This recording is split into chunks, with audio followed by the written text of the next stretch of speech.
wanted to ask a question about Peter Strawson's paper, Two Conceptions of Philosophy, and the contrast between his naturalism and your naturalism.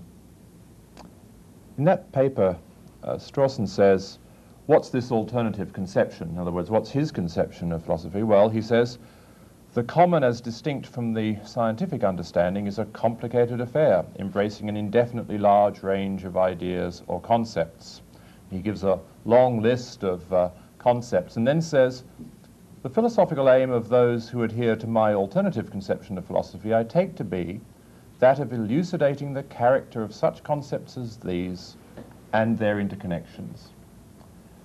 What do you make of this alternative conception of philosophy, and how does it differ from yours? It's narrower. Yes, I would count this as decidedly as philosophy. And in fact, it seems to me it's the well, it's of a piece with the English ordinary language philosophy. These concepts he lists aren't very ordinary language, of course, but on the other hand, they're also not symbolic logic. And it's of a piece with that, and I think that's all philosophy, and it's even a lot. I think it's useful. I think it probably turns out to be very largely true, even.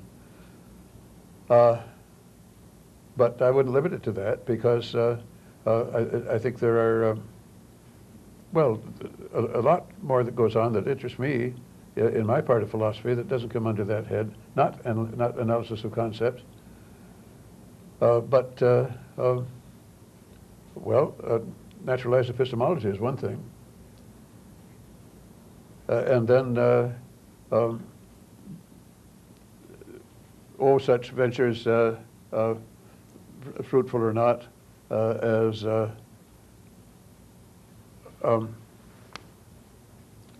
trying to get a more economical ontology, such contortions as getting bodies identified with portions of space-time, and then portions of space-time in turn with the classes of quadruples of numbers. That's, I think, decidedly philosophy, and it's not analysis of concepts. It doesn't seem in quite the same sense anyway. It's the kind of thing that would be regarded as further extension in an unaccustomed direction of natural science. One of the things that Strawson stresses is the interconnections between concepts, and sometimes he speaks of this in terms of plotting the contours of a conceptual scheme. Part of what this involves is not just listing a whole lot of things that we do, but trying to identify, in some sense, though not, I think, a scientific sense particularly, what's basic about what we do. And so, for example, Strawson says that material bodies are basic particulars, not in the sense that they're basic for science, but in the sense that identification of material bodies, he says, is basic. Identification of other kinds of objects depends upon identification of material bodies, and not conversely. So he argues. Do you think there's any good prospect for theoretical results of this kind in philosophy? Yes, this does sound good to me, and it's interesting, in particular, perhaps as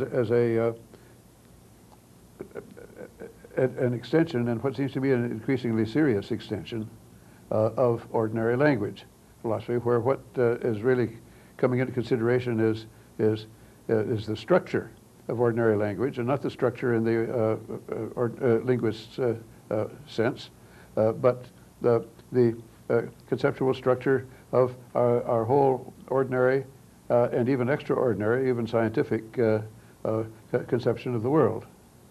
And again, very much a part of what I would regard as philosophy, and useful, and as conspicuously continuous with science. Well, Paul asked earlier about whether naturalism could be justified. Perhaps within the naturalist camp there are these different projects. I wonder how one or other of those might be chosen ahead of the other. Strawson himself says of the two conceptions, each has its own worth, he says, and its own appeal, the choice between them is ultimately perhaps a matter of individual temperament. Do you think that's right?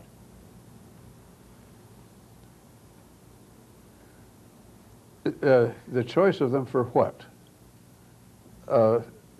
One can very well choose music instead of, without being,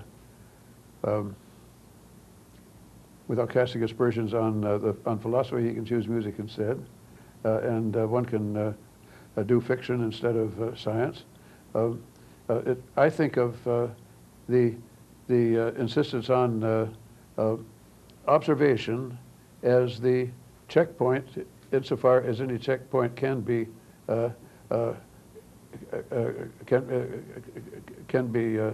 can exist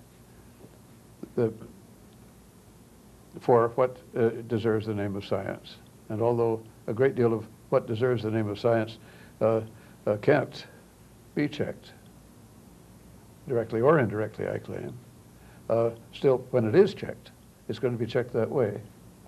And I think of this not as something to establish, but what distinguishes that scientific endeavor. Now, why would anybody want to do that? Of course, there are two frequent reasons.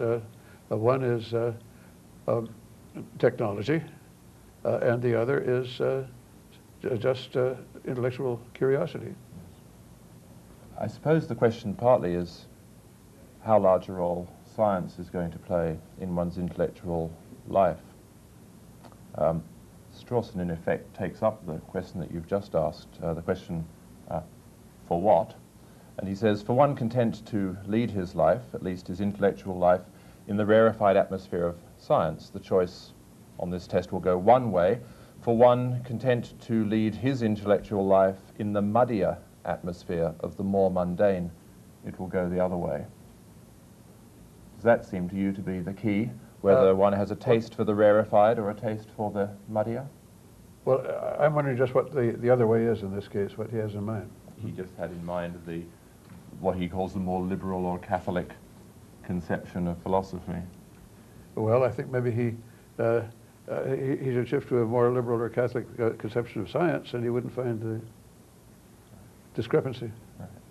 Made it sound as if your naturalism consisted in your being prepared to call science only things that were subject to the checkpoint of observation. And that makes the doctrine sound somewhat terminological. It makes the doctrine sound as if it's just about what you are going to call science and what you're not going to call science, and who cares about terminology. No, I don't think that is a naturalistic position. I see. I just think of that as the single distinguishing trait that of anything that any of us would think of as science in the broadest sense, Yes. including history. That if there is a checkpoint, it's there, and on the other hand, that I wouldn't expect one to call something science if the checkpoints were supernatural. The alleged checkpoints. Do you think, is this a closer to what your naturalism consists in, that one simply oughtn't to believe things that haven't been subject to these... Believe things that haven't been... That aren't subject to those observational checkpoints? No. No, on the contrary, I hold that a great deal of what's in science, in the broad sense, this broad sense, has no checkpoint, direct or indirect, and is still valuable, and valuable for science itself, and indirectly for prediction, but very indirectly, namely, as suggesting for further filling out some more hypotheses, which, unlike those first ones, do link up indirectly, systematically, with critical masses that can, as wholes, imply observations. And I think that science would be severely impoverished if the even the most liberal sort of positivism were put into effect.